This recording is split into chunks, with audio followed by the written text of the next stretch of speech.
las fuerzas nucleares, y estas fuerzas nucleares, ya sean fuertes o débiles, en casos mucha, pero mucha energía, ¿no? Sí, entonces de los átomos, ¿no?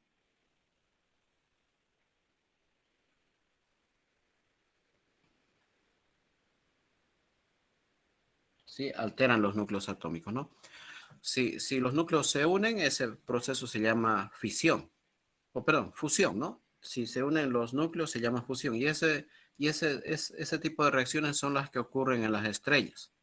Ejemplo, nuestro Sol. Nuestro ejemplo, nuestro Sol es un buen ejemplo. Y ahí en el Sol lo que se está produciendo es una fusión de átomos de hidrógeno para producir helio.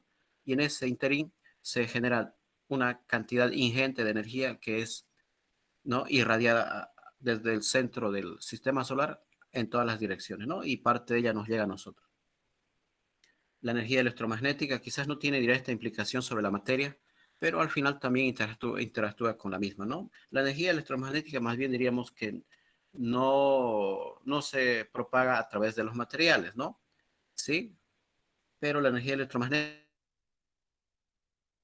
podría causar algunos efectos sobre la materia. Por ejemplo, si fuese la luz ilumina objetos, entonces ese es el efecto que tiene, ¿no? Entre uno de los muchos ejemplos, ¿no? Por ejemplo, si nosotros estudiamos un microondas, los microondas generan energía electromagnética, microondas de alta energía, y cuando incide sobre la materia, ¿qué produce? Produce vibración, ¿no?, de sus partículas, y esta vibración genera calor. Entonces, ese es otro efecto, ¿no?, que puede producir la vibración de las moléculas, ¿no? ¿Ya? Por ejemplo, ¿no? Para darles un ejemplo, ¿no? En este caso, si fuese energía electromagnética visible, es decir, luz, entonces estaría iluminando los objetos, y este sería el efecto que ocasiona, ¿no? Y la energía calorífica altera el estado y la temperatura de los objetos, ¿no? Sí, entonces puede llegar a cambiar el estado.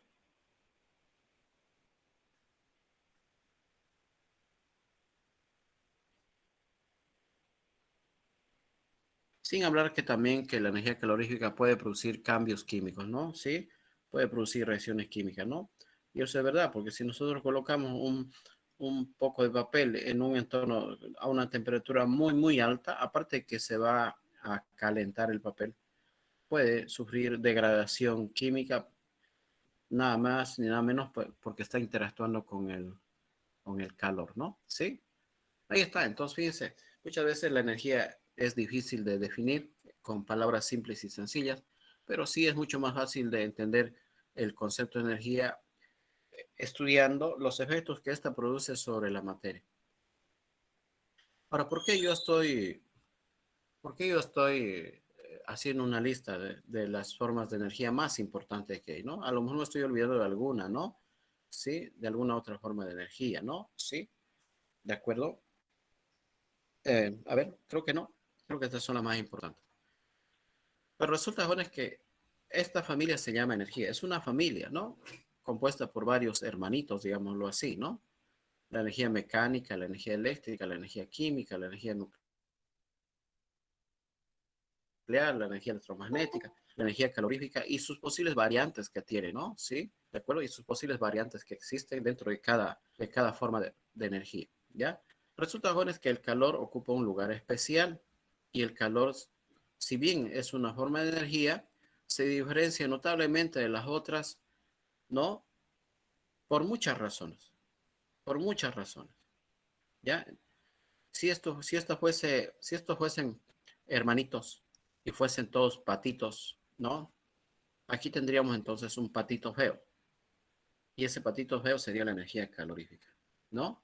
Para eso entonces tendrán que acordarse el cuentito del patito feo, ¿no? ¿Ya? Que al final resultó que el patito no era tan feo, sino que era un ave muy hermosa. A ver, al crecer se convirtió en un cisne, ¿no?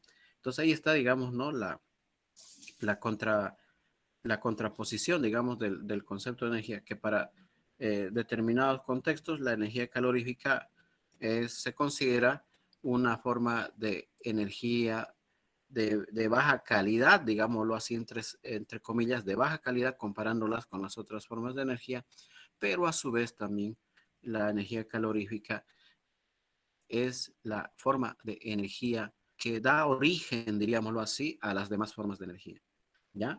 La energía calorífica, a todo nivel, ¿no? A las demás formas de energía, aunque no lo parezca, ¿sí? Desde que se creó el universo, hace unos 13,7 mil millones de años, ya en sus inicios, en el primer segundo clave de la creación del universo, es una teoría, ¿no? En el primer segundo clave de la creación del universo, ya ocurrió una singularidad, ¿verdad? Y de la nada se creó un punto sin tamaño, ¿no? Eso se llama una singularidad. Y esto ocasionó una gran explosión, en donde la temperatura en el primer segundo era la temperatura del Big Bang, de la gran explosión que dio origen al universo, era de aproximadamente 10 a la 37 Kelvin o centígrado. Al final y al cabo es lo mismo, ¿no? La diferencia son 273 puntitos nomás. Pero si hablamos de valores tan inmensos, tan gigantes como 10 a la 37 Kelvin, que es una temperatura extremadamente alta, inimaginablemente alta, monstruosamente alta, miles de millones y millones y millones de veces más que la temperatura del Sol, ¿no? Entonces, la temperatura en el primer segundo de la creación del universo era muy, pero muy alta, ¿no? Y con el correr del tiempo, el universo ha ido enfriándose, ¿no? Y después de 13,7 mil millones de años, estamos aquí nosotros. Y la temperatura del universo, es decir, de todo lo que conlleva el universo en sí, ya ha disminuido de 10 a la 37 Kelvin o centígrados, ha disminuido a 3 Kelvin en promedio, a 3 Kelvin en promedio, ¿ya? Es decir, que si nosotros eh, calculamos el tamaño del universo y la cantidad de materia que hay en el universo y hacemos un balance energético en todo el universo y calculamos la temperatura promedio del universo, es de 3 Kelvin. Cuando el universo, jóvenes, se vaya enfriando más y más y más y llegue al cero absoluto, ahí vamos a llegar a la muerte térmica del universo. Y es ahí donde vamos a decir, se acabó el universo, ¿no? Va a haber, yo supongo, ¿no? Que en quizás muchos miles de millones de años más en el futuro, el universo se va a enfriar, esos 3 Kelvin que falta por enfriarse, y el universo va a sufrir lo que se llama la muerte térmica de la misma. ¿Y en qué va a consistir? En que el universo va a ser una oscuridad absoluta, ¿no? A lo mejor va a existir materia todavía, pero materia totalmente inanimada, sin ningún fenómeno visible. No va a existir luz, ¿ya? Y todo va a estar absolutamente frío y congelado y oscuro, ¿no? ¿Sí? Eso es lo que más o menos se piensa que va a ocurrir cuando el universo muera. Pero más bien faltan muchos, muchos años, ¿no? Ahora, cuando yo digo que la temperatura promedio del universo es 3 Kelvin, eso no significa pues que la temperatura en este lugar, que es el planeta Tierra, un lugar cálido, nuestra casa, sea 3 Kelvin. La temperatura promedio del planeta Tierra es 300 Kelvin, ¿no? ¿Ya? La temperatura promedio de la superficie del Sol es 5000 Kelvin, ¿no? Pero, por ejemplo, la temperatura promedio entre la Vía Láctea, que es nuestra ¿no? La Vía Láctea y Andrómeda, que son la Vía Láctea es nuestra galaxia y Andrómeda es la otra galaxia que está la más cerquita. En un punto intermedio, ahí la temperatura a lo mejor es de 0,00001 Kelvin, ¿no? ¿Ya? Entonces, tomaron como promedio, la temperatura media del universo es 3 Kelvin. Entonces, la fuerza, la energía residual o remanente que significan esos pequeños 3 Kelvin son las que está todavía haciendo que el universo muestre dinamismo y muestre actividad, muestre vida, dé señales de que hay luz, de que hay energía, de que no hay manifestaciones a nivel astronómico, ¿no? ¿Ya? Y cuando esos 3 Kelvin, cuando el universo se vaya terminando, se vaya enfriando, esa actividad va a empezar a disminuir. Los soles se van a empezar a apagar, todo el hidrógeno va a empezar a lo mejor a consumirse, ¿ya? Y el universo se va a terminar, ¿ya? ¿Ya? Entonces, La diferencia de temperatura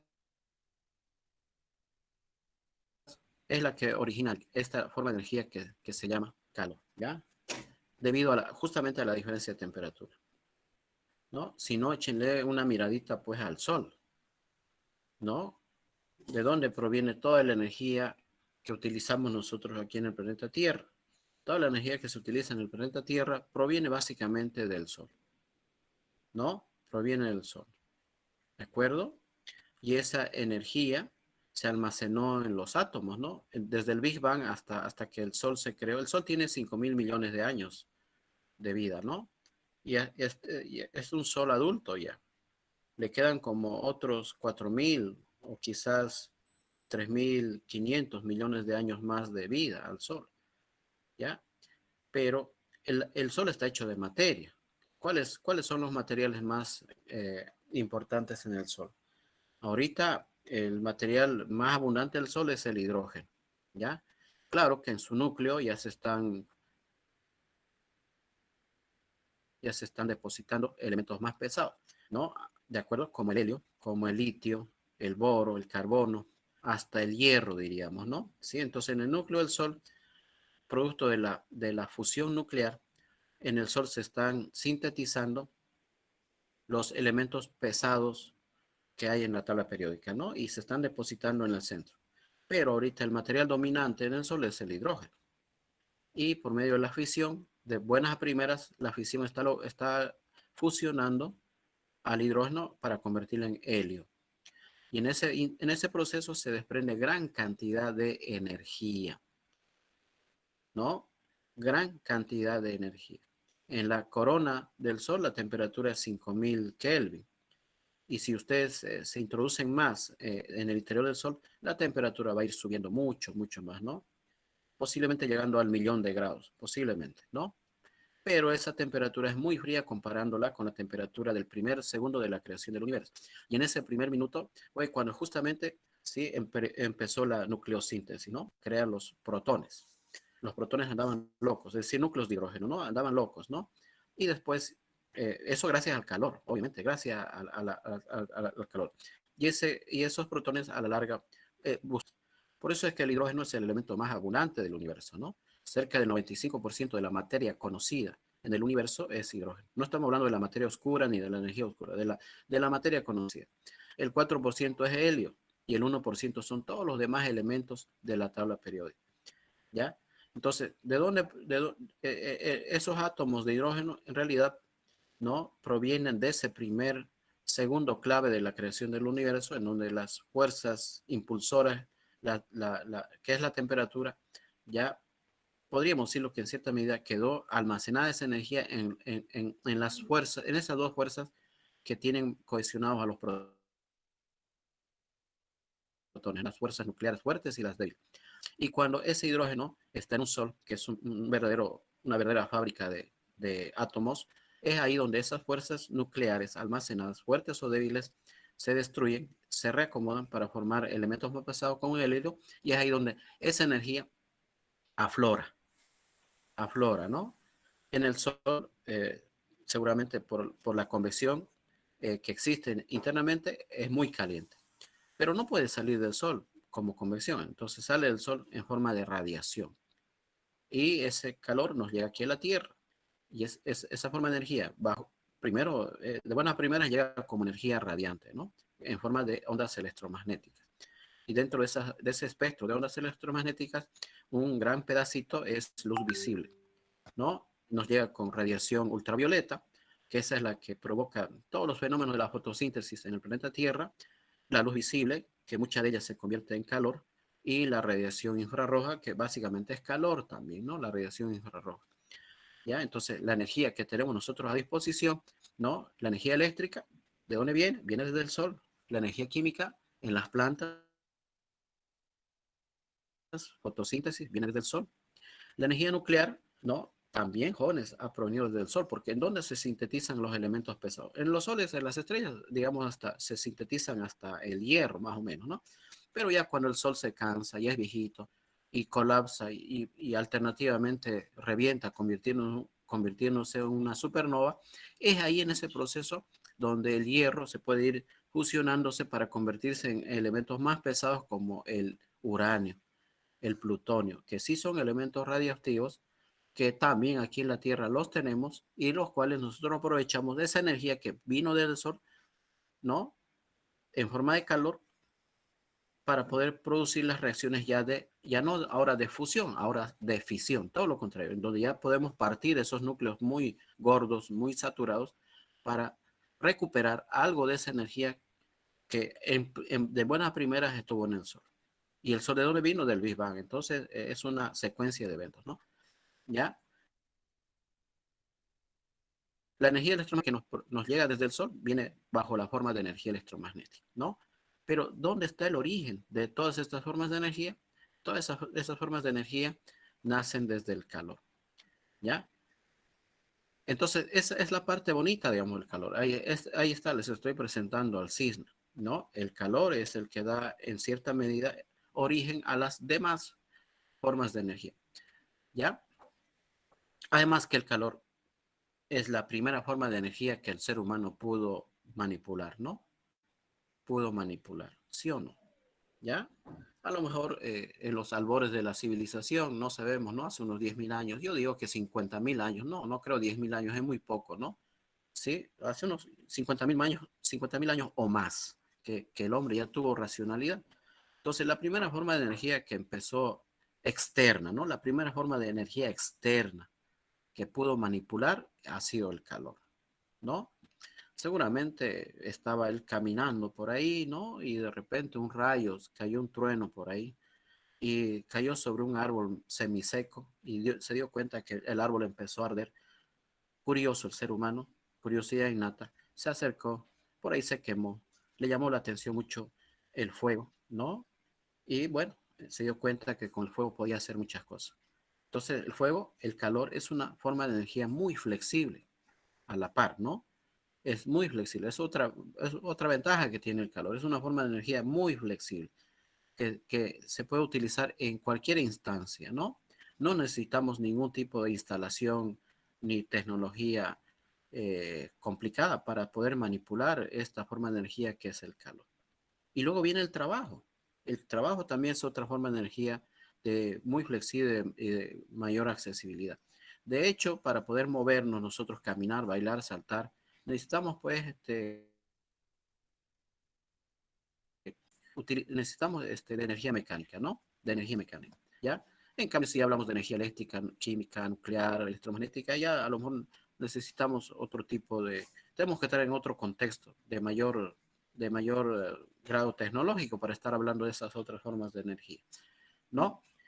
Entonces, ahí está, digamos que esa es la parte bonita del calor, pero la parte fea del calor es de que eh, en algún momento fue pues un patito feo el calor, ¿no? ¿Sí?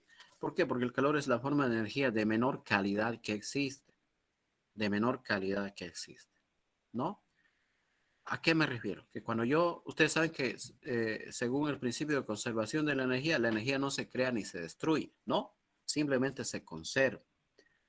Y eso es verdad, ¿de acuerdo? Yo puedo convertir casi el 100% de energía mecánica, la puedo convertir casi en su totalidad a energía eléctrica. ¿De acuerdo? O el proceso inverso también es posible. Puedo convertir yo casi el 100% de la totalidad de la energía eléctrica en energía mecánica. O, ¿qué es lo que ocurre con los celulares? Yo puedo convertir la energía eléctrica en energía química en las baterías de litio del celular y después puedo recuperar esa energía eléctrica almacenada como energía química ya para el uso y que mi celular me funcione por lo menos en el día y no se me descargue, ¿no? ¿Ya? ¿De acuerdo? También podemos hablar algo por el estilo de la energía nuclear, de la energía, ¿no? Electromagnética, que podemos nosotros convertir la energía electromagnética, por ejemplo, casi en su totalidad la podemos convertir en energía eléctrica o energía mecánica, ¿no? Lo que sí es cierto es de que el 100% de la energía mecánica o de la energía eléctrica o de la energía química, nuclear o electromagnética, el 100% la podemos convertir en su totalidad en calor. ¿Me entienden? Si yo tengo 100 vatios de energía eléctrica, puedo obtener 100 vatios de energía calorífica. O si tengo 100 vatios de energía mecánica, ¿no? Eso significa julios por segundo, ¿no? Yo puedo obtener 100 julios por segundo o vatios de energía calorífica, ¿no? Puedo convertir cualquier forma de energía en calor. El proceso inverso es imposible. Yo no puedo agarrar esos 100 vatios de energía calorífica y convertirlas en su totalidad en energía mecánica, ¿no? A duras cuentas, en las máquinas podemos agarrar hasta un 37%. Ya pónganle 40 puede ser. Hasta un 40% de la energía calorífica y volver a regenerar energía eléctrica, por ejemplo. ¿No? Es como que yo tengo una ducha, ya una ducha. ¿Cuántos vatios tiene? 4.700 vatios tiene una ducha típica, ¿no? Es decir, desprende 4.500 julios de energía por segundo. Y esa energía, ¿a quién se le entrega? Se le entrega al agua. ¿Y produce qué cosa? Que el agua se me caliente, ¿no? ¿Sí? Si yo estoy yendo a mi trabajo en un día de frío en la mañana, me voy a mi ducha, ¿no? Y bueno, más bien que tengo mi duchita, me baño. Y esa energía eléctrica, ¿no? Cumple su función de convertirse en energía calorífica, incrementando la temperatura de esa corriente de agua. Qué sé yo, digamos de unos 20 grados centígrados hasta unos 35, 37, 40 grados, ¿no? Pongámosle de 20 a 40. Produce un incremento en la temperatura. Ahora, ¿será que es posible que yo agarre esa corriente de agua que está a 40 grados centígrados y la enfríe para volver a obtener los 5.000 o los 4.700 julios de energía eléctrica por cada segundo? Es imposible. No se puede hacer eso, ¿sí? No se puede hacer eso, porque eso violaría las leyes de la termodinámica, ¿ya? Viola las leyes de la termodinámica. Y además coincide con la dirección del futuro del universo, ¿no? Porque el universo se está enfriando. Y en el momento, jóvenes, en que todas las formas de energía empiecen a degradarse, producto del enfriamiento universal, entonces vamos a llegar a la muerte térmica del universo, ¿ya?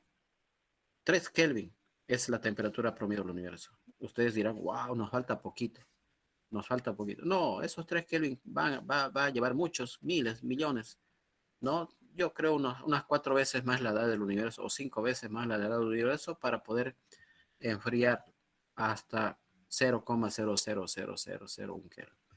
¿Ya? Ahí está, ¿no? Entonces, esto coincide, jóvenes, con las leyes de la termodinámica, ¿no? ¿De acuerdo? No podemos convertir nosotros el 100% de energía calorífica en cualquier otra. No, no se puede. ¿Ya? Esa, digamos, la parte fea del calor. También hay que tomar en cuenta que cuando existen procesos de conversión de energía de una forma a otra, el calor está siempre como chimándose y está como colgandijo, siempre aparece. Entonces nosotros no podemos concebir un fenómeno de la naturaleza aislado de una manifestación térmica, siempre está. Cuando convertimos energía mecánica en energía eléctrica, parte de esa energía mecánica se convierte en calor, entonces ya está metido el calor. No lo invitamos, pero está metido. Cuando convertimos, jóvenes, parte de la energía eléctrica en mecánica, está metido el calor, ¿no? En un motor, por ejemplo, ¿no? Si yo tengo un motor industrial y lo energizo con corriente eléctrica, esa corriente eléctrica va a sufrir un proceso de transformar esa energía eléctrica a energía mecánica en el eje del motor. Pero si nosotros tentamos la carcasa del motor, va a estar caliente. Entonces, ¿qué significa? Que parte de la energía eléctrica se está disipando y se está perdiendo en forma de calor, ¿de acuerdo? La energía química del mismo modo, ¿no? Para no ir muy lejos, nosotros somos seres vivos y nos podemos considerar como sistemas termodinámicos. Nosotros ingerimos nutrientes, alimentos. Nuestro organismo digiere esos alimentos y los metaboliza.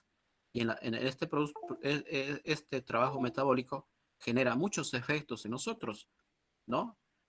Por ejemplo, el calor. Nosotros somos seres de sangre caliente y tenemos que eliminar el calor, pero ese calor es producto de la conversión de la energía química de los nutrientes en otras formas de energía. Energía mecánica, ¿para qué? Para reír, para saltar, para bailar, para correr, para movernos, para hacer ejercicio, para jugar, ¿no? Y en el cerebro, energía eléctrica, ¿no? Miren qué interesante. Nuestro cerebro no tiene músculos, pero funciona con electricidad, con pulsos eléctricos. Entonces, nuestro cerebro es un gran macroprocesador, no diríamos microprocesador, es como un chip que se alimenta con electricidad, ¿no? ¿Ya? Pero ¿dónde sale esa energía eléctrica? Viene del metabolismo de los alimentos, ¿no? Sí, de los glúcidos o los azúcares, de los lípidos o las grasas y de los próteos o las proteínas, que son los tres componentes, los tres nutrientes más importantes de los seres vivos, ¿no? ¿Ya? ¿De acuerdo?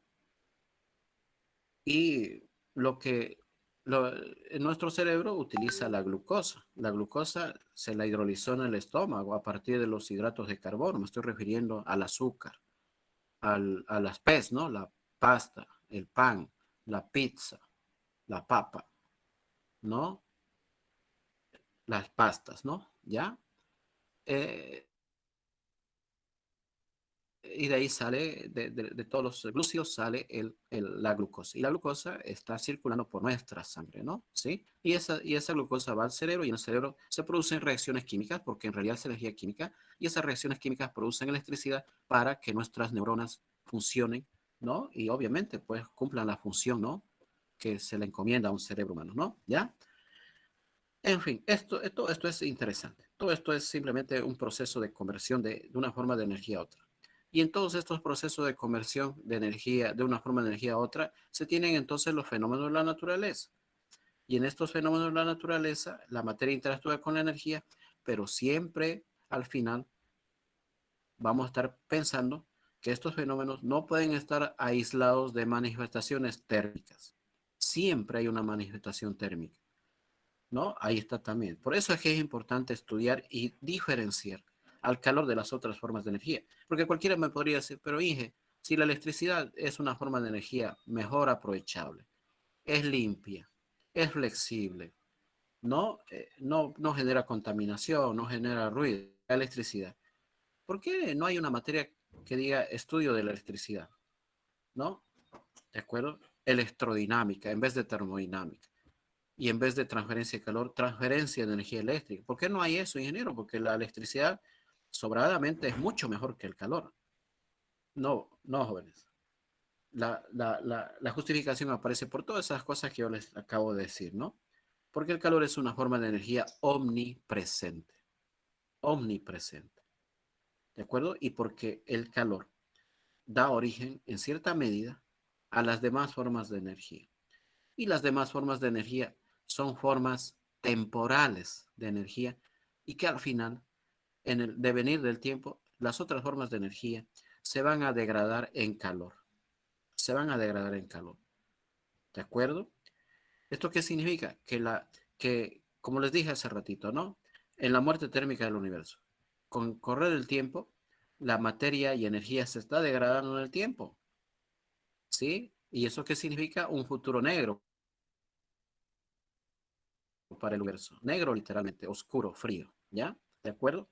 Y eso justamente estas situaciones se estudian cuando uno hace referencia a la segunda ley de la termodinámica, que ya introduce los conceptos de irreversibilidad de los procesos y de entropía, ¿no? ¿Ya? Claro que esta no es nuestra temática, simplemente es para repasar, ¿no? ¿Ya? Bueno, ya que sabemos que el calorcito es importante, ¿no? Podríamos anotar algunas cosas que son también relevantes cuando hablamos del calor, ¿ya?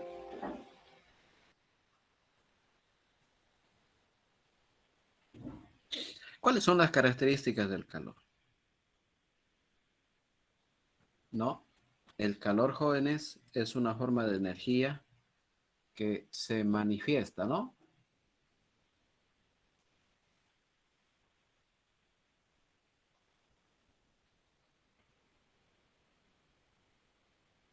Se manifiesta cada vez que hay una diferencia de temperatura, ¿no? En algunas situaciones, las otras formas de energía pueden confundirse con calor. Pero ¿en qué momento nosotros vamos a separar el calor del trabajo? ¿Por qué en la primera ley solo aparece el trabajo? ¿No? A ver, acuérdense, la primera ley de la termo, ¿no? ¿Qué dice la primera ley de la termo? Dice así, ¿no? Ahí está, ¿no? Calor menos trabajo. Y miren, está contrastando al calor con el trabajo, ¿no? Y esto es igual al cambio de energía del sistema, ¿no? El cambio de energía total del sistema. Si fuese un sistema de estado estable y flujo estable, tendríamos, ¿no? El cambio de energía del sistema, en términos generales, por unidad de tiempo, ¿no? ¿Ya? Aquí, ¿qué aparece? Aquí aparece, por ejemplo, la energía interna, la entalpía, la energía cinética y la energía potencial, ¿no? ¿Sí? La energía interna y la entalpía están relacionadas con el calor. En cambio, la energía cinética y la energía potencial están relacionadas con el trabajo. Pero ¿y dónde está metida la electricidad acá? ¿Dónde está metida la energía nuclear acá? ¿Dónde está metida la energía electromagnética? ¿Dónde están metidas las energías de las fuerzas entre los protones del núcleo, las fuerzas débiles y fuertes? ¿Dónde están metidas esas formas de energía? ¿O dónde está metido el spin, la energía del spin del electrón? ¿O la energía de órbita del electrón? Etcétera, ¿no? ¿Dónde está metida? ¿No? Buena pregunta, ¿verdad? ¿Por qué solo contrastamos al calor versus el trabajo? Y no contrastamos al calor con la energía eléctrica, por ejemplo, calor con la energía electromagnética. O no contrastamos al calor con la energía química. ¿Por qué justamente con el trabajo? Porque a las demás formas de energía, desde el punto de vista de la termodinámica, a las demás formas de energía se les llama también trabajo, ¿no? El trabajo típico, trabajo mecánico, trabajo eléctrico, trabajo electromagnético, o, ¿no? Trabajo químico. ¿Por qué? Porque estas otras formas de energía no suceden debido justamente a este factor, ¿ya? El trabajo no se manifiesta debido a una diferencia de temperaturas. La energía electromagnética no se manifiesta debido a una diferencia de temperaturas, ¿de acuerdo? Ya, la energía nuclear tampoco. El único que se manifiesta, la única forma de energía que se manifiesta gracias a una diferencia de temperatura, entonces las demás formas de energía se consideran trabajo. ¿De acuerdo? ¿Por qué? Porque el trabajo no se manifiesta debido a una diferencia de temperaturas, ya sea trabajo eléctrico, trabajo electromagnético, ¿no? Etcétera, etcétera. Por eso es que en la primera ley tenemos calor versus las otras formas de energía, ¿de acuerdo? El calor versus las otras formas de energía. Y esa diferencia es constante e igual a la energía, el cambio de energía total del sistema. ¿Ya? Ahí está, calor versus los demás patitos, ¿no? Cisne versus los demás patos.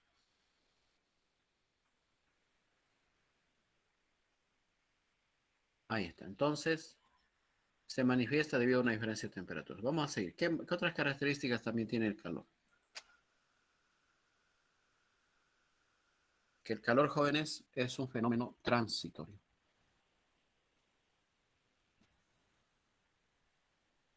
¿Qué significa transitorio? Significa que está en continuo movimiento, en continuo tránsito. De ahí viene la palabra tránsito, ¿no? Cuando ustedes salen a la calle y dicen, hay mucho tránsito, esto va a generar un embotellamiento. ¿Por qué? Porque hay mucho movimiento, ¿no? Entonces el calor también, jóvenes, es una forma de energía que continuamente está moviéndose, ¿ya? Continuamente, o sea, es dinámica, no se queda quieta ahí. Por eso también será que el universo de aquí a un tiempo se va a terminar, ¿no? ¿Ya? Pero mucho, mucho, mucho tiempo. Y por ahí ya ni la civilización ni la raza humana van a estar vivos para cuando el universo se enfríe y esté más del lado que el infierno, digamos, en contradicción, ¿ya? ¿De acuerdo? Porque se trata de un fenómeno dinámico. Siempre está saliendo de un cuerpo o de una masa o de un objeto para entrar a otro cuerpo, a otra masa u otro objeto. ¿De acuerdo? Siempre. ¿Ya? No se queda quietito. De hecho, el calor está saliendo de su cuerpo en este momento. Está saliendo. ¿Y a dónde está saliendo el calor? A la masa de aire gaseoso que les rodea. ¿No? Ahí está. Ahí está saliendo. ¿No? Y después esta masa de aire gaseoso que nos rodea va a ceder su calor al resto de la masa, que es la atmósfera, ¿no? ¿Sí? Eso se llama sumidero de calor, ¿no? La atmósfera es un sumidero de calor de gran capacidad. ¿Ya? El hecho de que nosotros estemos aquí generando calor debido al metabolismo no va a alterar notablemente la temperatura del planeta Tierra, ni todos los 8.000 millones de almas que hay en el planeta Tierra pueden calentar al planeta Tierra, ¿no? ¿Sí? ¿De acuerdo? No puede calentar. El Sol sí, el Sol tiene un efecto muy grande y el Sol sí puede realmente chamuscar a la Tierra si así puede ser la situación. ¿Ya? Entonces, si se trata de un fenómeno transitorio, también se puede decir que el calor es un fenómeno de superficie, ¿sí?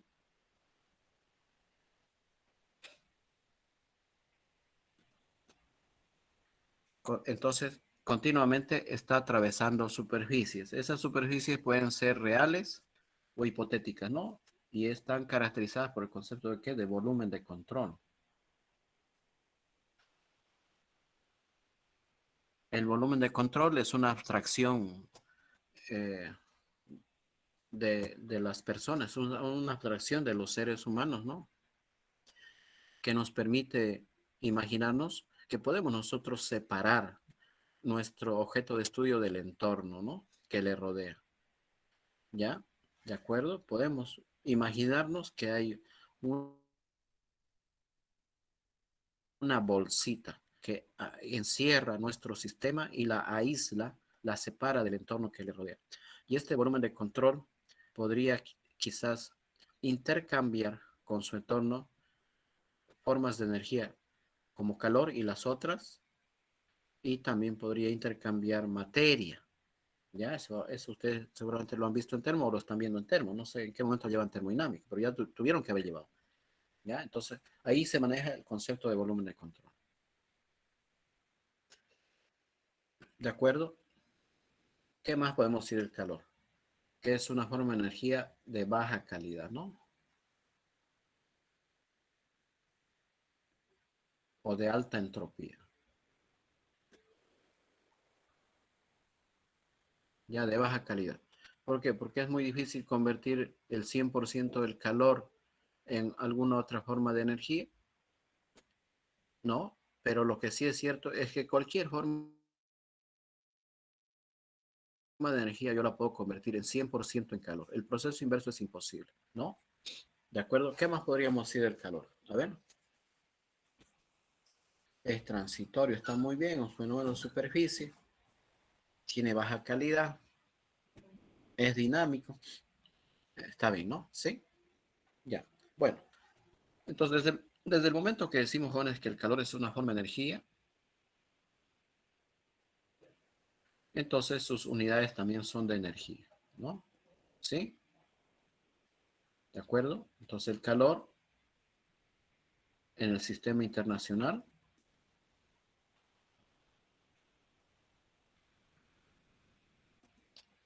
se expresa en julios o kilojulios, ¿sí? Y en el sistema inglés todavía sigue vigente. Yo calculo que unos 20 años más quizás o más, el sistema inglés va a seguir perdurando y se manejan los BTU, ¿no? ¿Sí? Y unidades alternativas del sistema técnico podrían ser, por ejemplo, las calorías o kilocalorías, ¿no? ¿Ya? Las calorías están relacionadas más con el concepto de equivalente mecánico del calor, ¿no? Sí, cuyo experimento fue llevado por Joule, ¿no? Para determinar el equivalente mecánico del calor, ¿no? Y llegando a esta conclusión, ¿no? De que una caloría era igual a 4,187 julios, ¿ya? Ahí está, entonces, esas van a ser nuestras unidades, julios o BTU, ¿ya? ¿Alguna consulta, alguna duda? Jóvenes, Ingeniero, una pregunta. dígame. El concepto, no sé si lo podría explicar, es que en sí no sé cuál es Sí, no su... tengo pena, eso lo vamos a ver más adelante, ¿ya? Listo, gracias. ¿Alguna otra pregunta hasta aquí?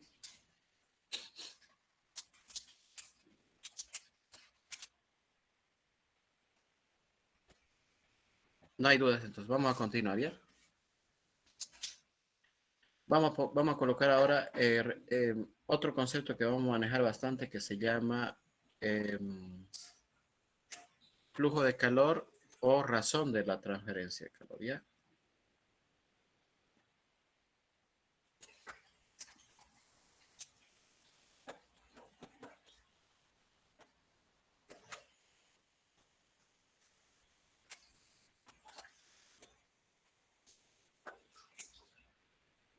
Q punto, ¿ya? De hecho, esta es una razón de transferencia de calor, ¿no? Y esta es una razón de transferencia de trabajo, ¿ya? Q punto. ¿Qué, qué es la razón de la transferencia de calor? La razón de la transferencia de calor, jóvenes, es la cantidad de energía calorífica transferida en el tiempo, ¿ya? Es calor sobre tiempo. Si la razón de la transferencia de calor, Q punto, es constante, entonces esta fórmula está muy bien. Pero si Q punto es variable, entonces se tiene que trabajar con derivadas, ¿no? Entonces es mejor escribirlo así porque esta expresión es mucho mejor, es más general que esta de aquí, ¿no? ¿Ya? Eso en el caso de que sea variable, ¿ya? En el caso de que sea variable, ¿de acuerdo? Ahí está. Hay que también acordarse de que el calor es una función de trayectoria, ¿no?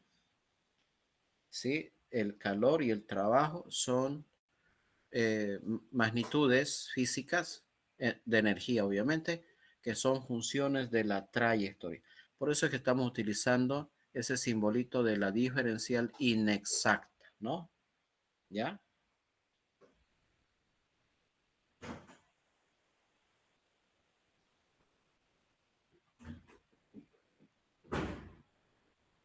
¿Esto qué significa? Que es una función de la trayectoria. Eso se estudia en química, ¿no? O en termo, digamos, ¿no? En termodinámica, ¿ya? Ahí está. Entonces, la, la primera expresión cuando la razón de la transferencia de calor es constante y la segunda cuando la razón de la transferencia de calor es variable. ¿Qué unidades se utiliza? Las unidades que tenemos para esto, ¿no? En el sistema internacional.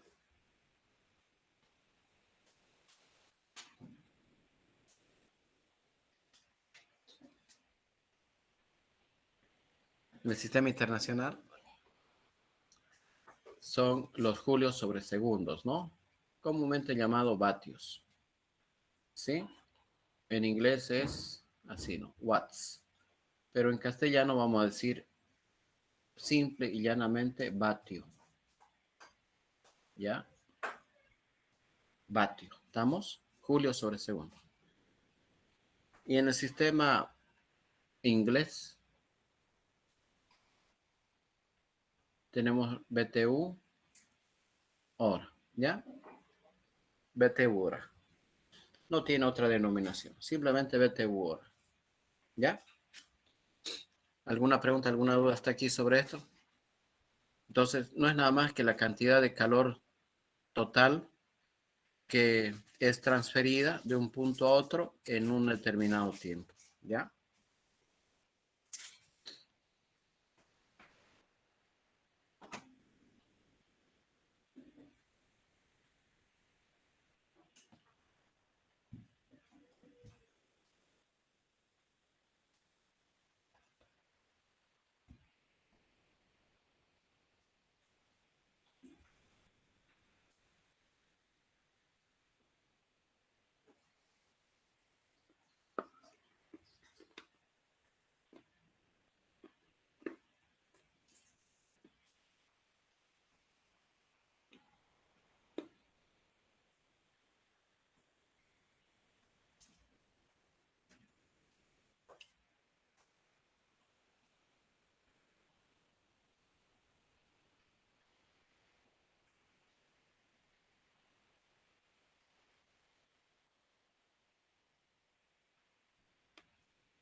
Ya, densidad de flujo de calor ahora, ¿ya?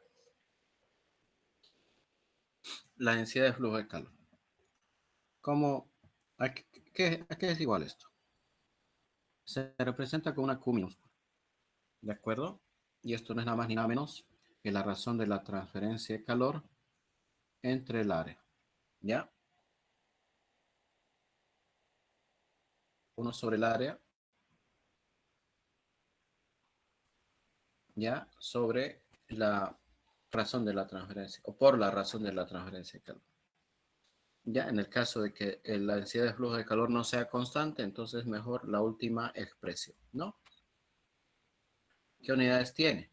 En el sistema internacional tenemos los vatios sobre metros cuadrados y en el sistema inglés tenemos los BTU, ¿no? Horas pie cuadrado, ¿ya? Ahí está. Luego tenemos, jóvenes, el concepto de calor volumétrico.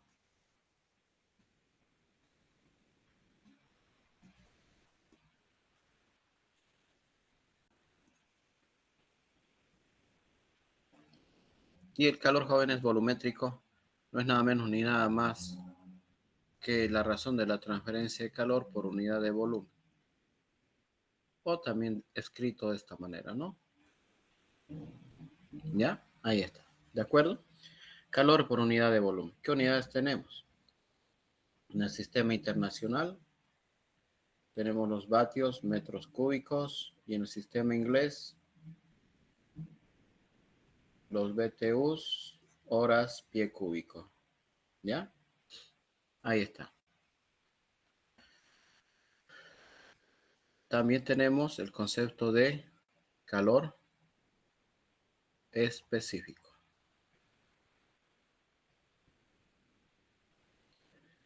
Pero mucho cuidado. No confundir con otra magnitud física que también se llama calor específico. Aquí lo voy a colocar. Bueno, el calor específico se representa así como Q punto. Pero aquí voy a colocar. No confundir, ¿ya? No confundir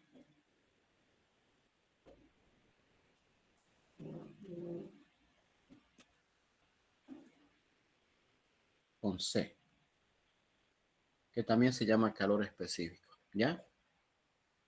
¿De acuerdo? A ver, de todas maneras, ahorita vamos a hablar de esto justamente. Pero primero hablemos de este tipo de calor específico, ¿ya? Es el calor, es la razón de la transferencia de calor por unidad de masa, ¿ya?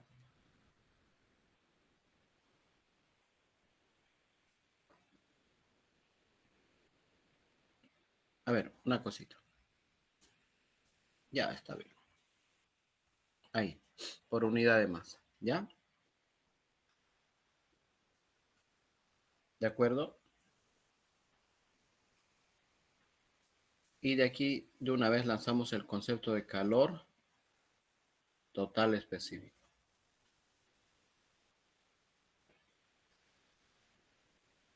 ¿ya? Que tiene esta forma.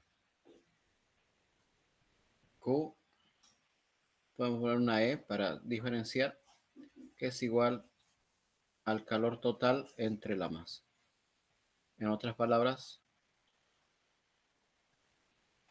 ya, ahí está. ¿De acuerdo? ¿Qué unidades tenemos para Q punto? En el sistema internacional tenemos los vatios por cada kilogramo, ¿sí? En el sistema inglés, los BTU hora kilos. Y Q sub E sería igual a los julios o kilojulios por cada kilogramo y los BTU por cada kilogramo. ¿Ya? Eso por si acaso. Sin embargo, este concepto es más importante. El calor total específico. ¿Ya? Más importante que este. Este casi no lo vamos a usar. Ya, casi no se lo va a usar. Ahora, no hay que confundir con esto que también se llama calor específico.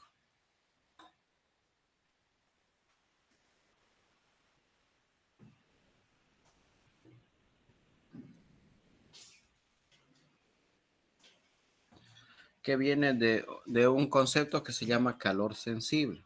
¿Ya?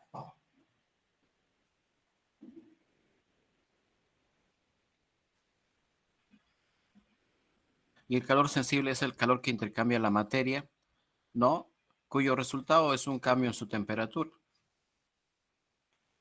¿Me entienden? Si yo tengo agua a 25 grados centígrados y lo meto en el fogón de la cocina y después algunos minutos más tarde esa agua está de 20, subió la temperatura de 20 a 80, pónganle. Entonces la forma de calor que absorbió es una forma de calor sensible, es calor sensible.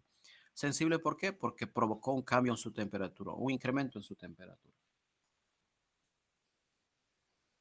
Y es igual a la masa de la sustancia por este concepto que se llama calor específico, que es una propiedad de los materiales y por la diferencia de temperaturas, ¿no? ¿Ya? Ahí está. Eso le llamamos calor sensible. Y también puede estar relacionado con la razón de la transferencia de calor. Si lo dividimos entre el tiempo, vamos a tener Q punto, flujo másico, C, temperatura final menos temperatura inicial. Ahí está. También puede estar relacionado así. ¿Ya? Y de ahí viene, ¿no? Entonces, el calor específico es igual a la cantidad de calor que se le entrega a una determinada masa de sustancia para provocar un cambio en su temperatura, ¿no?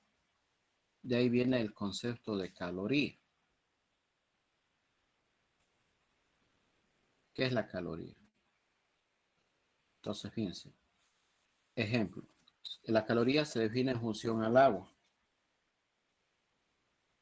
En función al agua. De ahí salió el concepto de caloría. Estudiando las manifestaciones térmicas del agua, ¿no? Entonces, el calor específico del agua líquida es justamente una caloría por cada grado centígrado. ¿Ya? ¿De acuerdo? Caloría, ¿ya? O kilogramos que define, ¿no? De esta manera.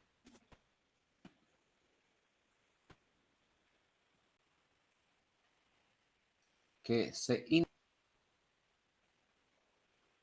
con un, podríamos decir, de agua para un cambio en su temperatura. Ahí está. Más o menos un centímetro cúbico, ¿no? Este cúbico, y en donde tengo un centímetro cúbico, el agua fuese uno, esto es un mililitro. Entonces, ahí voy a tener un...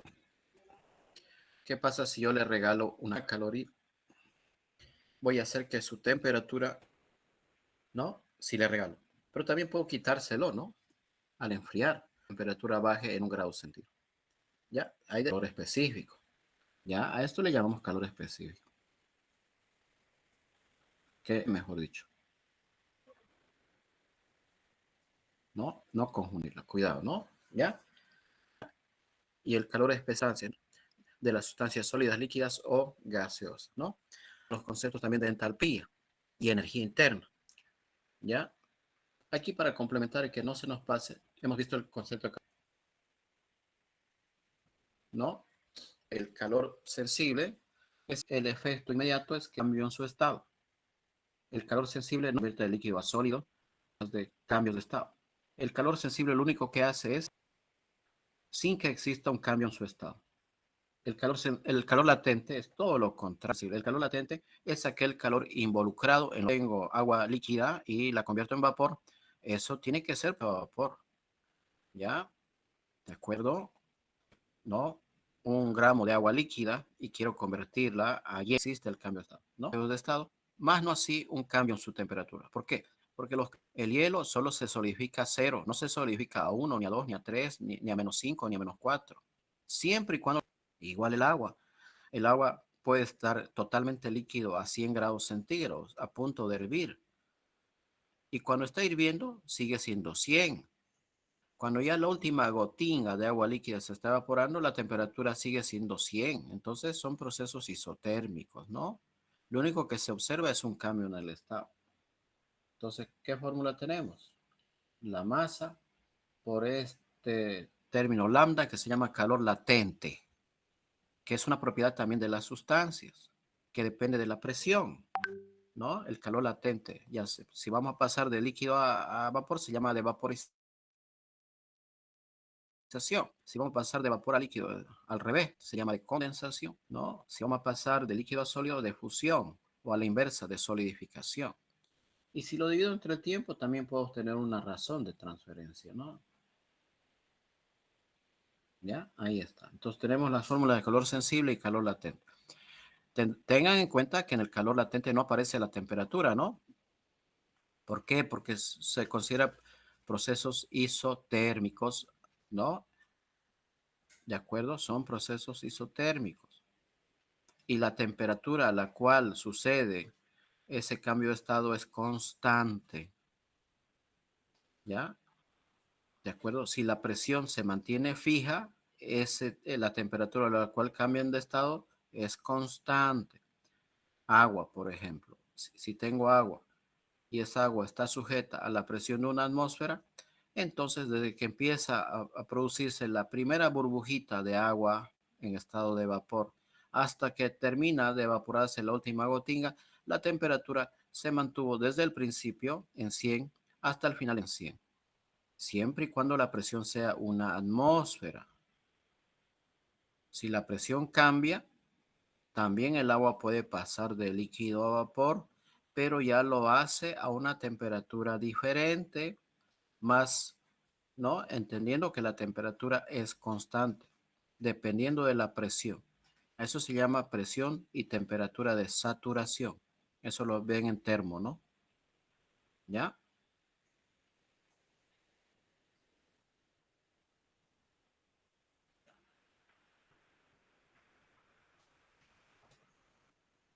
Para información general, datos para el agua, ¿sí?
Ya, ahí está, ¿sí?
Ya, esos son datos para el agua. Posiblemente los van a requerir, los van a usar para resolver algún ejercicio. ¿Ya? ¿De acuerdo?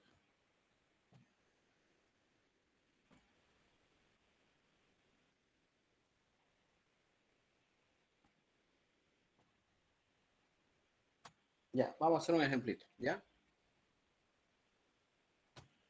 Un pequeño ejemplo.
Ya, vamos a hacer un ejemplo.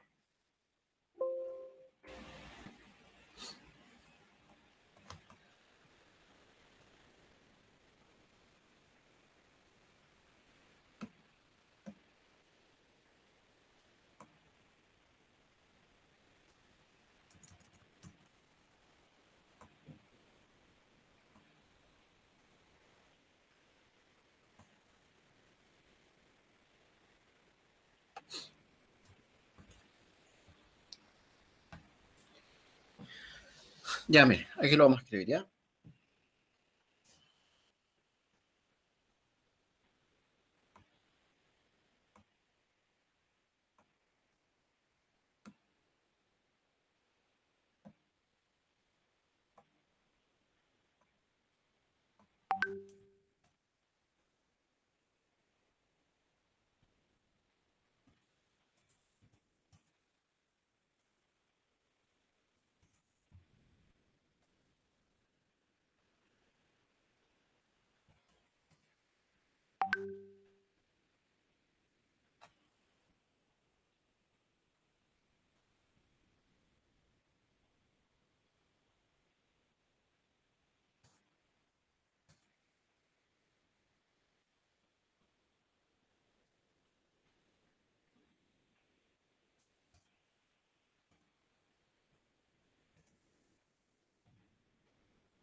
Bueno, jóvenes, aquí tenemos un ejemplo, ¿ya? ¿De acuerdo? Dice lo siguiente, ¿no? Un foco incandescente, un poquito antiguo, ¿no? No ahorrador, ¿de acuerdo? Tiene un filamento de 3 centímetros de longitud adentro, ¿no? El filamento de tungsteno es un metal, ¿no? Es uno de los metales que tiene, o mejor dicho, es el metal que tiene el punto de fusión más alto, el tungsteno. Y antes de fundirse, ponerse al rojo vivo a tal intensidad que genera luz, ¿no? ¿Ya? Ni siquiera al rojo vivo, al amarillo vivo diríamos, ¿no? Y produce incandescencia, es decir, genera luz, ¿no? Y dice, se puede suponer como un filamento, es decir, como un alambrito de 3 centímetros de longitud y un diámetro muy delgadito, 0,25 milímetros. Y todo esto metido en una cápsula de vidrio, ¿no? Un bombillo de vidrio, ¿no? Que se puede suponer como una esfera de 5 centímetros de diámetro, ¿ya? Ahí está. Miren, justamente dibujé ese círculo rojo para aproximar la forma del bombillo a una esferita, ¿no? Siendo que la mayor parte de la energía se escapa por esa zona, ¿no? Sí, por la zona esférica. Y no tanto por la zona de la rosca, ¿no? ¿De acuerdo? Porque la zona de la rosca es opaca. Entonces, podemos suponer que esa zona ya también obviamente pierde, pero forma parte de la esferita o del círculo, de la circunferencia, para idealizarlo un poco, ¿ya? Esta aproximación no está lejos de la realidad. Los resultados van a ser perfectamente válidos, ¿ya? Dice que el foquito está conectado a la red eléctrica a 220 voltios y además se sabe, dice que consume 0,182 amperios, ¿ya? Ahí está. Entonces tenemos datos eléctricos, ¿no? ¿Ya? Calcular la razón de la transferencia de calor. Inciso B, la densidad de flujo de calor en dos lugares, en el filamento, en la superficie del filamento y en la superficie del bombillo de vidrio, ¿no?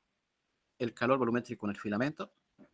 Y además dice cuánto se gastaría anualmente, ¿no? Mantener el foquito encendido las 8 horas de la noche, digamos, ¿no? De 8 de la noche a 6 de la madrugada, no sé, habría que ver, ¿no? Que sean 8 horas nomás, ¿no?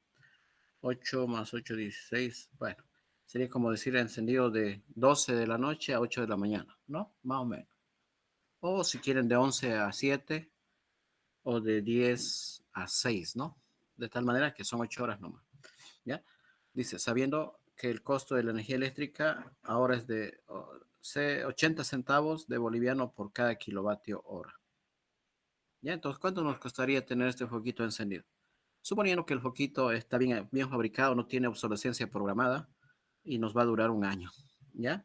Ahora, estos foquitos no duran mucho, ¿no? ¿Ya? Lo único bueno de estos foquitos son dos cositas, ¿no? Que a muchos de nosotros, especialmente a mí, me retrotrae a mis épocas de niño, digamos, ¿no? ¿Sí? ¿De acuerdo? Ese es uno de los aspectos. Y otro aspecto que es bueno, que estos son foquitos que duran en la intemperie, ¿no? Le puede caer nieve, bueno, lluvia, ¿no? Viento, no le pasa nada. En cambio, estos otros focos, los de LED y los fluorescentes, le entra una gotinga y ya no funciona, ¿no? ¿Ya? Esa es la ventaja. La desventaja son muy gastadores y la otra desventaja es de que tienen una obsolescencia programada de no más de, yo le pongo 3 meses nomás, ¿no? ¿Ya? ¿De acuerdo? Ya. Bueno, vamos a continuar. Vamos a ir parte por parte. Ya, vamos parte por parte. A ver, pero creo que me va a faltar espacio en el pizarrón. Ya.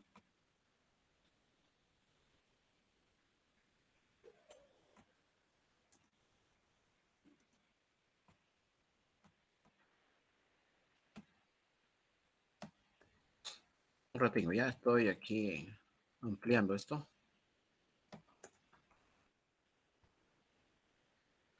Cada vez que me salgo, la presentación se corta. No sé por qué. Eso porque creo que y el convenio no está mal, ¿no? Con la universidad y con Google.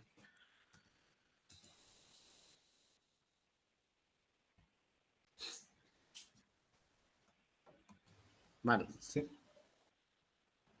Sí, Si se corta y no me doy cuenta, me avisan, por favor. Ya. Bueno, vamos a continuar, jóvenes, ¿sí? Bueno, vamos parte por parte. Primero inciso A.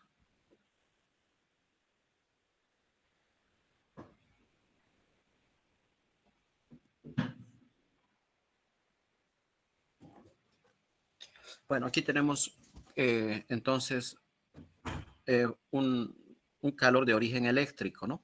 ¿Sí? Aquí lo que está sucediendo es que hay conversión de energía eléctrica a totalmente energía calorífica. ¿Ya? Bueno, quizás alguien me podría decir, ¿acaso, ingeniero, y la luz no es otra forma de energía? ¿Cómo me va a decir que toda la electricidad se va a convertir en calor y la luz? No está mal esa observación, está excelente. Pero lo que pasa es de que en este tipo de... Dos cositas pasan acá. En este tipo de luminarias, el 95% de la electricidad se convierte en calor, ¿no? Y ustedes, seguramente algunos de ustedes todavía utilizan ciertos lugares este tipo de focos en su casa, está perdiendo mucho calor. Entonces, aparte de producir luz, también puede producir radiación infrarroja, el foquito, ¿no? Y la radiación infrarroja no produce luz. Y algo también de radiación ultravioleta, que luz negra no ilumina nada, espectro de luz visible. Entonces, un 3%, ya no seamos tan pesimistas, un 4% se convierte ahora. Si este foquito lo tenemos dentro de una habitación, digamos, ¿no? Digamos, donde no hay ventanas, y esa luz no está, entonces irremediablemente esa luz también se va a convertir en calor, ¿no? Se va a convertir en calor. Entonces, en definitiva, el 100% se convierte en calor. Ahora, si estuviese irradiado, el foco, si estuviese a la intemperie, afuera, entonces ese 5% o 4% iría viajando por el universo, ¿no? Si es que alguien lo pudiese ver, si la potencia da como que lo puedan ver, ¿no? Ya, un poquito, ¿no? Creo que no daría mucho, pero ahí está. Entonces, si suponemos que está metido en un entorno donde la luz no se escapa, entonces irremediablemente se va a convertir en calor, ¿ya? Entonces tenemos calor de origen eléctrico. Es como una resistencia de una ducha. Y el calor de origen eléctrico se calcula con la fórmula de Joule, ¿no? Voltaje por intensidad. ¿Ya? Así de simple. ¿Ya? Si conocen algo de electrotecnia, ya pueden entonces ustedes también llegar a esta conclusión. Porque un foco no es nada más que un elemento resistivo y sin importar si la corriente es alterna, si estuviésemos hablando de otro tipo de elementos eléctricos como capacitores y bobinas, ahí hay que trabajar vectorialmente. Eso ya es más complejo, pero para eso necesitan saber electrotecnia. No sé si en su nuevo pensum tienen electrotecnia. En este caso es sencillito, por más que la corriente sea alterna, ¿no? Y no continua, directamente. 220 voltios es el voltaje RMS, ¿no? El voltaje promedio por la intensidad 0,182 amperios. Y los volt-ampere es vatio, ¿no? Y esto nos va a salir 40 vatios, ¿sí? ¿De acuerdo? Nos va a salir 40 vatios. Entonces, un poquito de 40 vatios, ¿ya? Voltio por amperio nos da 40 vatios. Y esta sería la respuesta del inciso A. Esa es la razón de la transferencia de calor producida, ¿ya? De estos 40 vatios, ya podríamos decir que 0,08 vatios producen luz verdadera, ¿no? O perdón, 2 vatios producen luz verdadera. Y los 38 vatios son calor y otras formas de radiación, ¿ya? Y si está metido en un cuarto, al final todo se convierte en calor, ¿ya? Porque la luz no va a escaparse. Inciso B. La densidad de flujo de calor. Ingeniero, una preguntita, ¿está compartiendo? Yes. A ver que alguien me confirme. Sí, ingeniero. Por ahí es la velocidad de internet, ¿no? ¿Ya? Bueno, entonces sigamos. Inciso B. La densidad de flujo de calor en el filamento y en el bombillo de vidrio, ¿no? La densidad de flujo de calor nosotros lo hemos representado como Q, que es razón de transferencia de calor entre el área, ¿no? ¿Ya? Entonces aquí tenemos dos tipos de geometrías, ¿no? El filamento, que podemos suponerlo como un cilindro, ¿no? Un alambre básicamente es un cilindro largo, delgadito, ¿no? Entonces el filamento, ahí lo vamos a dibujar, vamos a aproximarlo a este dibujito, ¿no? Tiene un diámetro y tiene una longitud. Y el área es el área envolvente, ¿no? No hay que confundir las áreas seccionales con las áreas envolventes. Aquí el área envolvente es perímetro por longitud. El diámetro del filamento es de 0,25, ¿no? Y la longitud es de 3 centímetros. Mucho cuidado que esas longitudes hay que llevarlas todas a metros, ¿no? Milímetros entre 1000 para llevar a metros, centímetros entre 100 para llevar a metros. De tal manera que aquí vamos a obtener el resultado en metros cuadrados, ¿no? ¿Ya? Entonces nuestra área nos va a salir en metros cuadrados del filamento, ¿ya? Entonces aquí que tenemos, mírense, pi por 0,25 por 3 entre 100, ¿no? Y ahí está, nos va a salir un valor muy chiquitito, ¿no? ¿Sí? 2.3562 por 10 a la menos 5. 2.3562, ¿no?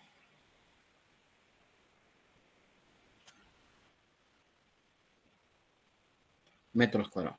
Entonces, para la primera parte, en el filamento tendríamos 40 vatios dividido entre 2.3562 por 10 a la menos 5 metros cuadrados. Aquí va a salir un valor grande. Ahí está, ¿no? 1.697.000, ¿no? Ya.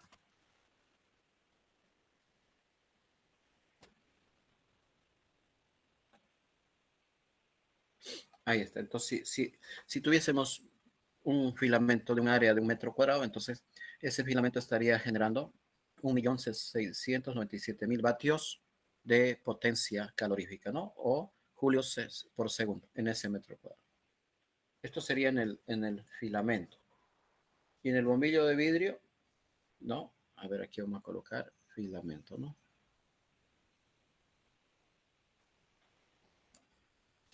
Y en el cuerpo del bombillo, entonces,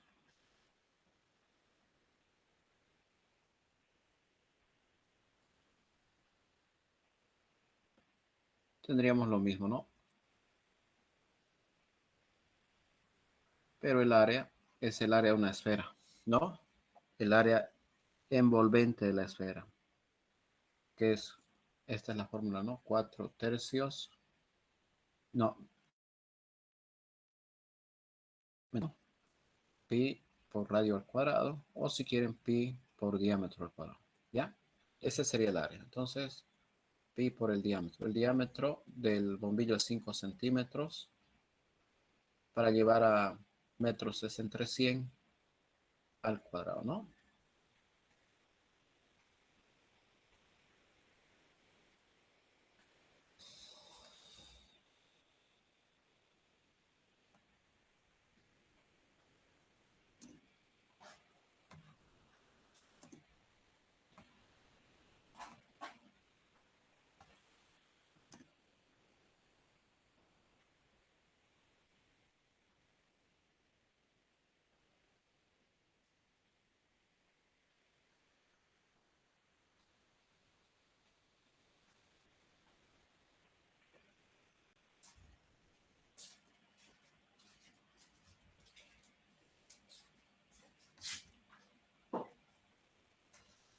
Listo, entonces tendríamos 40 vatios entre este valor, ¿no?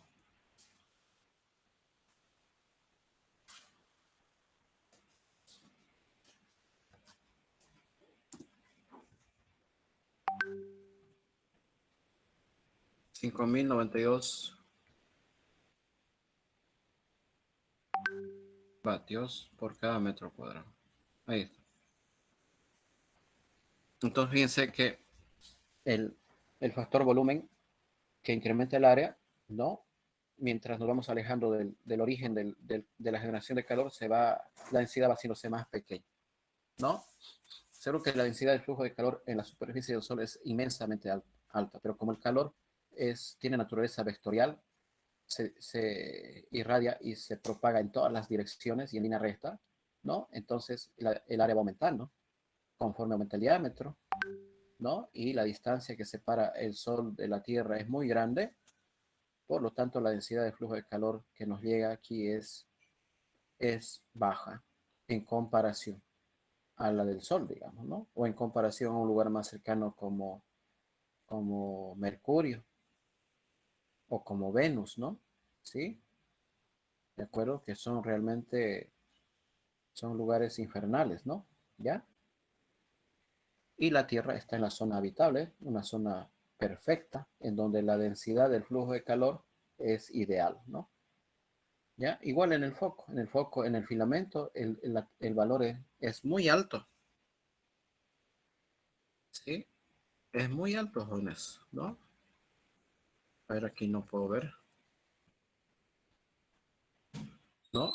Es de 1.697.000, justo en la superficie del filamento, vatios por metro cuadrado. Pero ya en la superficie del vidrio es mucho, mucho menos, ¿no? Sí, cientos de veces menos, ¿no? ¿Cuántas veces menos es? A ver, podríamos hacer un calculito. ¿Cuántas veces menos es? Para que vean una comparación, una comparativa nomás, ¿no? Es 333 veces menos, ¿no? El factor distancia, el factor radio, diámetro, cómo disminuye, ¿no? Entonces, ni qué decir de la distancia entre el Sol y la Tierra, ¿no? ¿Ya? Ahí está.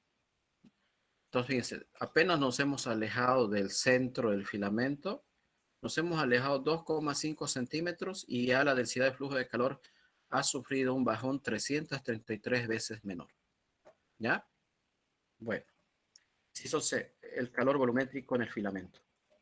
El concepto de calor volumétrico lo vamos a utilizar bastante más adelante. ¿Sí?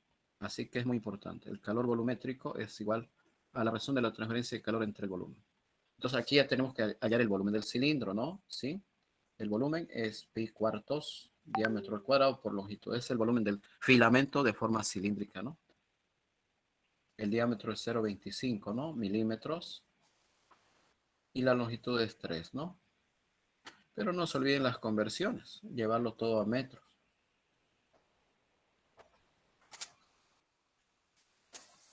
Entonces aquí vamos a obtener un volumen, ¿verdad?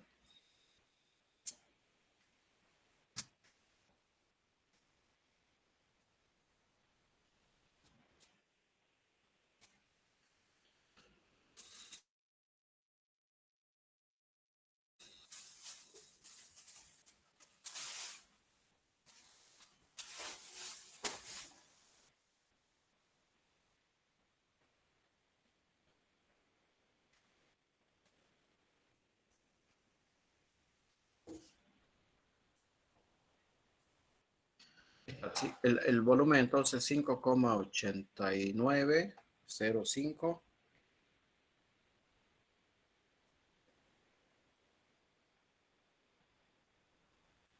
por 10 a la menos 9 metros cúbicos, ¿no? Aquí me da metro cuadrado, por metro me va a dar metro cúbico. Ese es el volumen, ¿ya? ¿Está bien? 5,8905 por 10 a la menos 9 metros cúbicos de volumen.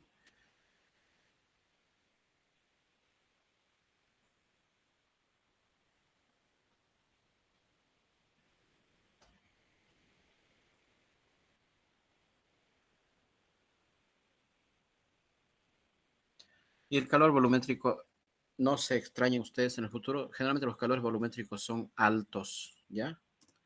Son altos. 6,7906 por 10 a la 9.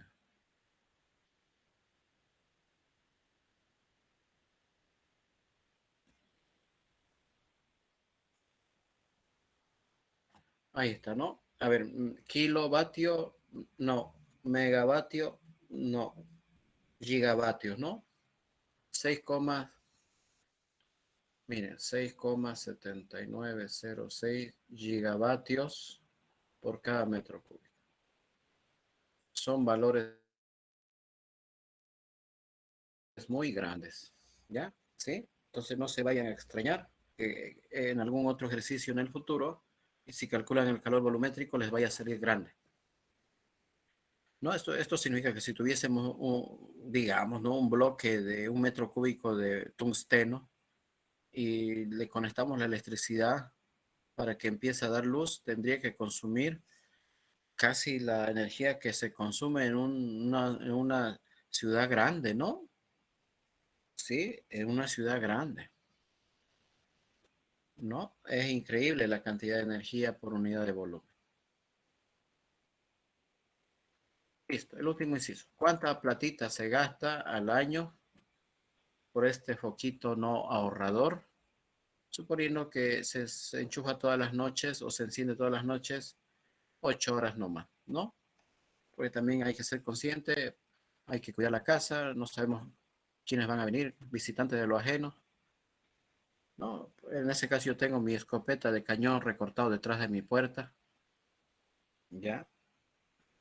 Para ahuyentar a todo bicho, ¿ya? Y a los gavilanes también, especialmente si uno tiene sus hijas, ¿no? ¿Ya? Listo, ahí está. ¿De acuerdo? Entonces, 8 horas al día y dice que el costo del kilovatio ahora es de 80 centavos de boliviano. ¿Ya? Entonces aquí vamos a abordar ese último inciso. A, B, C, D. ¿Ya?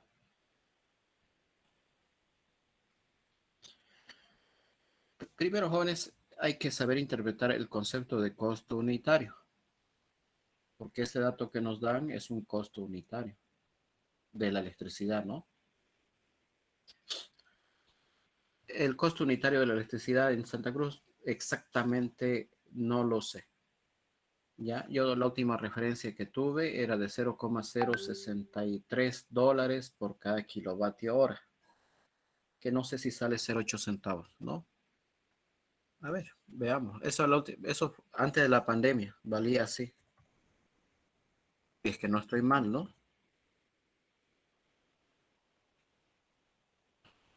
0, 0,40, digamos 45 centavos de boliviano, ¿no? 45 centavos de boliviano. Barato parece, ¿no? Parece barato, pero la idea sería averiguar cuánto vale la electricidad. Pero ese no es el problema ahorita. Ya, suponiendo que vale 0,8 unidades monetarias por kilovatio hora, ¿no? Esa unidad monetaria puede ser cualquiera, entonces no importa eso, ¿ya?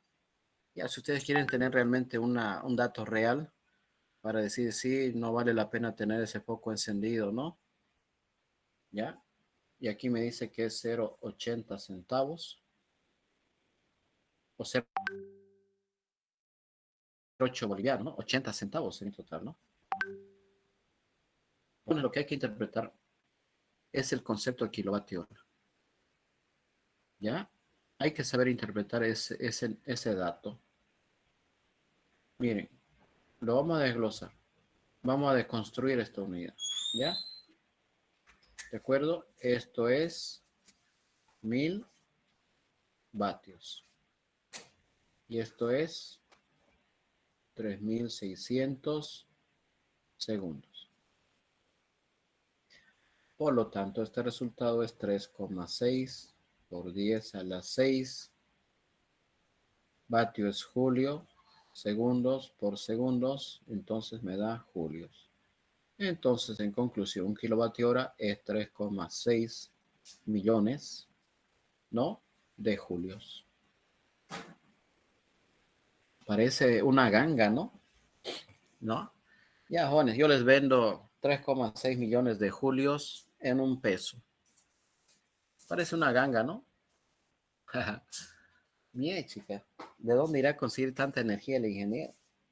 Y me lo va a regalar porque yo apenas le voy a pagar $1. Pero en realidad es así, jóvenes.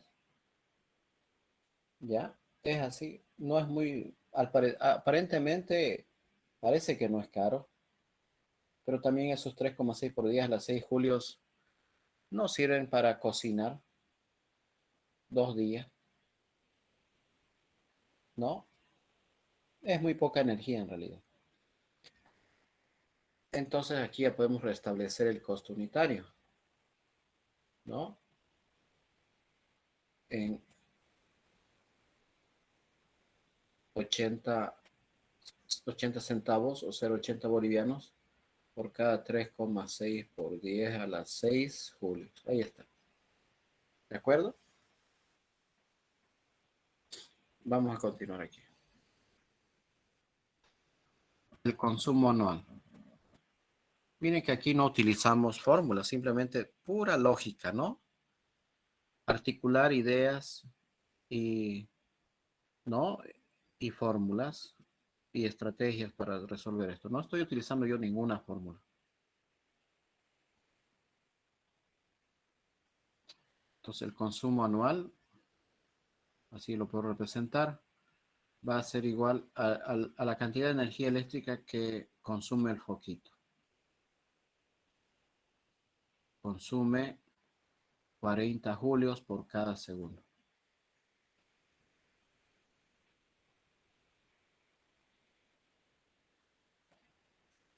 ¿Ya? 40 julios por cada segundo. ¿Está bien? Pero funciona 8 horas. Y sabemos que una hora tiene 3600 segundos. Entonces las horas se nos cancelan, los segundos también. Y en un día va a consumir esa cantidad de julios. Pero el año tiene 365 días, ¿no? ¿Sí?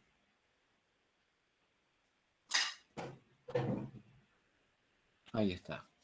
365 días al año. Entonces, ¿cuánto vamos a tener de acá?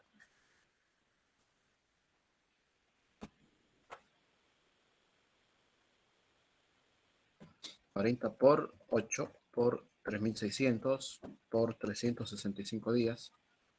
Y me sale, ¿no? Mucho, ¿no? Muchos julios anuales. ¿Ya? A ver, eso es 420 millones, ¿no? 420 millones, 480 mil.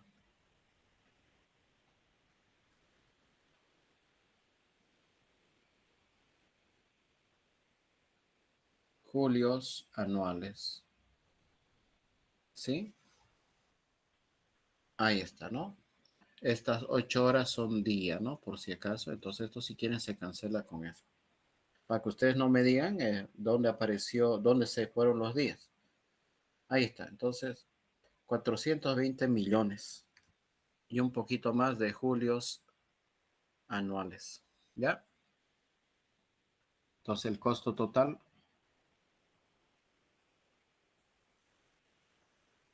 va a ser igual al costo anual por el costo unitario. ¿Sí? O el consumo anual, digamos, ¿no? 420 millones, 480 mil julios al año por el costo unitario, que aquí lo tenemos, 0,80 bolivianos por kilovatio.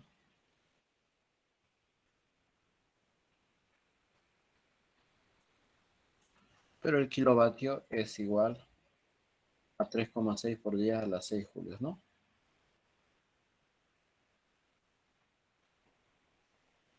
Ahí está, julios con julios se van y nos da bolivianos al año.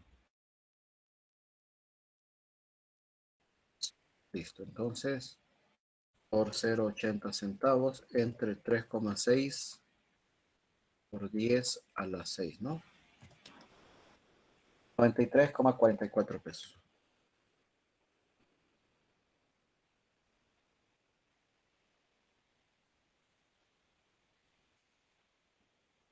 Ahí está, ¿ya? Ese es el consumo anual. un foquito entonces les costaría, solo en temas de consumo, en términos de consumo, casi 94 bolivianos al año. ¿Ya? ¿De acuerdo? Así es, ¿no? Ahora, otra cosa, si tienen 10 focos, ¿no? De este tipo, ya son 934, ya duele, ¿no? Ya duele. Con uno quizás no mucho, pero yo con 93 bolivianos, con 94 bolivianos puedo hacer un brutal churrasco yo. Bueno, no exageraré, un churrasco para 2 o 3, ya. Pero ahí está. Entonces, si el costo unitario es correcto, entonces más o menos estaríamos gastando eso solamente en mantener funcionando ese poquito. ¿Alguna duda, alguna pregunta hasta aquí, jóvenes? Inge, una pregunta. ¿Podría, Dígame. ¿podría repetir la parte de, o sea, del cálculo del costo por año? Lo que pasa es que medio que me confundía en todo ese análisis que hizo. Claro, el consumo anual, este de aquí, se refiere a cuántos julios se consumen por segundo, cuánta energía se consume anualmente. ¿Ya? ¿Ya? Esto de aquí. Y eso depende del dispositivo que come la energía, en este caso el foquito. El dispositivo consume la energía. Entonces es ahí lo que tenés que analizar, ¿no? Y ese foquito te consume 40 julios en cada segundo. Pero este foquito no está encendido un segundo. Si tuviese encendido un segundo, entonces tenés que pagar por los 40 julios. Está encendido algún tiempo en todo el año. ¿Cuánto tiempo? Está encendido 8 días, perdón, 8 horas al día, ¿no? Y los 365 días al año. Entonces, si vos multiplicas los 365 días al año por las horas, vas a obtener el número total de horas que el foco está encendido. Pero ahí para fines de conversión, tenés que llevar esas horas a segundos, ¿no? Entonces, las horas anuales es esto por esto. ¿Cuántas horas va a estar encendido tu foco si fuese continuamente? 8 por 365. Pero te dará en horas. Y esto aquí no es nada más que un factor de conversión para convertir horas a segundos. Entonces, si por un segundo consumes 40 julios, por todos los cientos de segundos que es estar 8 horas al día en un año, entonces vas a obtener todos los julios totales consumidos en el año. ¿Ya? Es cuestión de pensar lógicamente nomás acá. ¿De acuerdo? ¿Me entiende? Mm, sí, medio que se entendió. Sí, esto fíjese sencillito. ¿Ya? Es sencillito. ¿Cuántos julios consumes al año? Si el foco estuviese encendido todo el año entero, ¿cómo hubieras hecho por segundo? Entonces hubieras hecho la conversión. Un año, ¿cuántos segundos tiene? Eh, ¿No? Un año tendría 365 por 24 por 3600. Entonces un año tendría 31 millones de segundos, ¿no? 31 millones 536. 31, ajá. Tendría 31 millones 536 segundos. Ahí está. Y hubieras obtenido tus julios al año directamente. ¿Ya? mm, listo, Inge. Ahí está. Pero aquí estás trabajando de las 8 horas, de las 24 horas al día, ¿no? De las 24 horas al día, solo estás ocupando 8 horas, ¿no? Entonces te daría por 8 entre 24 y te va a dar, te tendría que dar, a ver cómo es este asunto. Tendría que darte lo mismo, ¿ya? ¿Ya?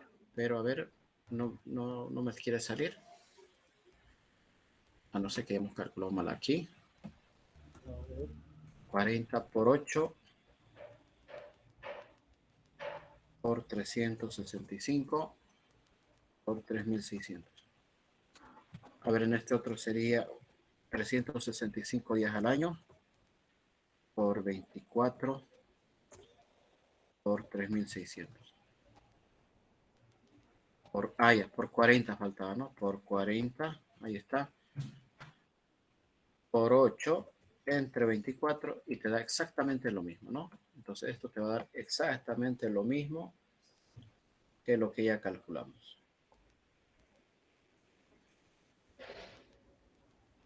Otra manera si quieres, ¿no? ¿Ya? Listo, listo. Bueno, ¿alguna otra pregunta, jóvenes, hasta aquí?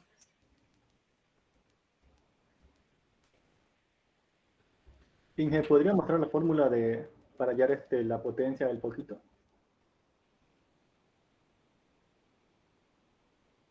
A ver, Claro que sí. ¿cuál sería? Esta, Sí, ¿no? es. Esta se llama la ley de Joule. Calor por efecto Joule se llama, ¿ya? Y listo. Gracias, Inge. Listo, señores. Entonces, aquí nos quedamos. Continuamos la próxima semana, ¿ya? ¿De acuerdo? Está bien, hasta luego. Cuídense, Perfecto. bueno, hasta luego. Chao, chao. Hasta luego, ingeniero.